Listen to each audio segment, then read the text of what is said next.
Free trade is good because it connects the world, and that means that the whole world is able to compete with itself, and as a result of that, you actually raise your standards because you feel a much stronger sense of competition, but also you can participate in markets that would otherwise be denied to you. It's open markets in these resources that are required to promote the job creation, the economic growth and the innovation that we all depend on, I think, for our future, and so do a lot of other people who are waiting to be lifted out of poverty. The first thing the US could do is just to do all the things that it's currently practicing, which to some extent send a message that it's not as committed to free trade as I believe it is.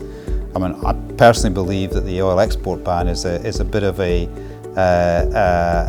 enigma, that still exists, when it was introduced as a result of an oil price shock in the 70s. In total, trade liberalization has added $1.5 trillion to the US economy since the Second World War and made the average American almost 10% better off, so that today middle-class Americans gain more than a quarter of their purchasing power from trade, and that could be more, I would say. And I can tell you here categorically that everything that we mine or drill for is endowed with all the resources we need to meet demand. Says here for decades to come, because that's probably the right thing, but I would say it's well beyond that. I would say it's centuries.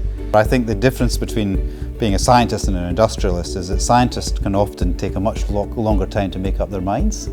And I don't mean that in a negative way, because you try and build the evidence, you have hypothesis and a counter to that. In an industrialist, you actually can't afford to wait, and so you have to cut through and make calls on things. So we have to embrace the changes that are required to get this engine really humming and build a world which is drawn together and stabilized by free trade. A world where there are opportunities for all and scarcity for none, with a better quality of life, fairly shared, now and in the future. And these are all objectives which I think this chamber and all of us can get behind.